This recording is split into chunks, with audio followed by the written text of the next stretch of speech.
America అధ్యక్షుడిగా Donald Trump పదవి చేపట్టగానే తనదైన స్టైల్లో పాలనను ప్రారంభించారు. తొలి 8 ఆదేశాలపై సంతకం చేసిన తర్వాత పెన్నులను పబ్లిక్లోకి విసిరేసి వారిలో జోష్ నింపారు. డజన్ల కొద్దీ ఎగ్జిక్యూటివ్ ఆర్డర్లపై సంతకం చేసిన ట్రంప్ పలు సంచలన నిర్ణయాలు తీసుకున్నారు. బైడెన్ జారీ చేసిన 78 ఆదేశాలను వెనక్కి తీసుకున్నారు. 2021 జనవరి 6న దాడుల్లో పాల్గొన్న 1500 మందికి ఉపశమనం కల్పించారు ట్రంప్. యాక్షన్ షురూ చేసిన అమెరికా అధ్యక్షుడు డొనాల్డ్ ట్రంప్ పదవి చేపట్టగానే తనదైన స్టైల్లో పాలన ప్రారంభించిన ట్రంప్ 8 ఆదేశాలపై సంతకం చేసిన తర్వాత పెన్నులను విసిరేసిన ట్రంప్ బైడెన్ జారీ చేసిన 78 ఆదేశాలను వెనక్కి తీసుకున్న ట్రంప్ 2021 జనవరి 6న దాడుల్లో పాల్గొన్న వారికి ఉపశమనం.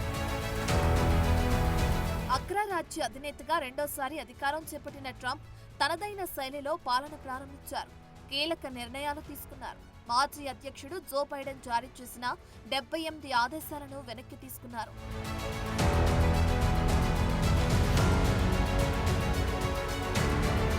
కృత్రిమ మేధ విస్తరణను నియంత్రిస్తూ బైడెన్ జారీ చేసిన ఆదేశాలను ట్రంప్ తొలగించారు.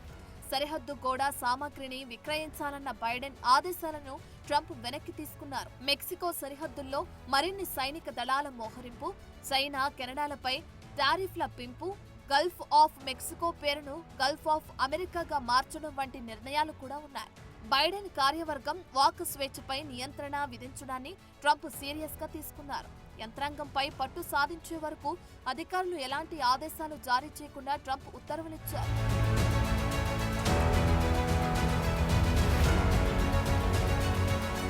ఈ క్రమంలోనే ప్రపంచ ఆరోగ్య సంస్థ నుంచి అమెరికా వైదొలుగుతున్నట్లు ట్రంప్ ఆదేశించారు. కోవిడ్ వ్యాప్తి సమయంలో ఈ సంస్థ బాధ్యతారాహిత్య తీరుతో ఆగ్రహంగా ఉన్న ట్రంప్ ఈ మేరకు నిర్ణయం తీసుకున్నారు. చైనా కంపెనీ టిక్టాక్ అమెరికా విభాగాన్ని విక్రయించేందుకు ట్రంప్ సర్కార్ 75 రోజుల సమయం ఇస్తూ నిర్ణయం తీసుకుంది. అమెరికాకు ఈ యాప్లో 50% వాటా ఉండాలని ట్రంప్ వ్యాఖ్యానించారు. అలాగే ప్యారిస్ పర్యావరణ ఒప్పందం నుంచి వైదొలిగేందుకు ఆదేశాలు ఇచ్చారు. జీవన వ్యయాల సంక్షోభంపై దృష్టి పెట్టాలని అన్ని ఏజెన్సీలకు మార్గదర్శకాలు జారీ చేశారు. వాటిలోనే ప్రభుత్వ ఉద్యోగులు ఖచ్చితంగా కార్యాలయాలకు వచ్చి విధుల్లో హాజరు కావాలన్న ఆదేశాలు ఉన్నాయి.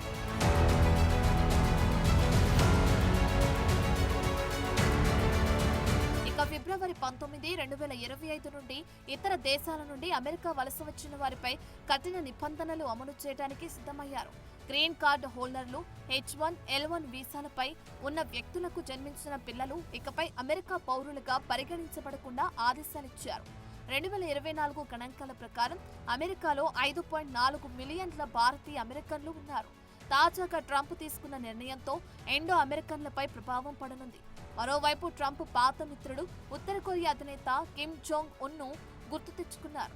తన ప్రమాణ స్వీకారం తర్వాత the commander in chief inaugural ball dance కార్యక్రమంలో పాల్గొన్నారు. ఈ సందర్భంగా దక్షిణ కొరియాలో ఉన్న అమెరికా సైనికులకు శాటిలైట్ కాల్ చేశారు. కిమ్ జోంగ్ ఉన్ ఎలా ఉన్నారు, అక్కడ ఎలా ఉంది, నేను ఆయనతో మంచి స్నేహ సంబంధాలు జరిపానని ట్రంప్ వ్యాఖ్యానించారు.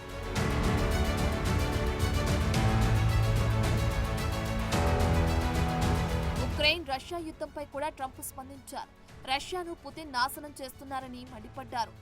యుద్ధాన్ని ఆపేందుకు ఉక్రెయిన్ ప్రతిపాదిస్తున్న ఒప్పందానికి పుతిన్ అంగీకరించడం లేదని కామెంట్స్ చేశారు. పుతిన్ వీలైనంత త్వరగా ఒప్పందం చేసుకోవాలని సూచించారు. లేకుంటే రష్యా ఇబ్బందుల్లో చిక్కుకుంటుందని ట్రంప్ వార్నింగ్ ఇచ్చారు.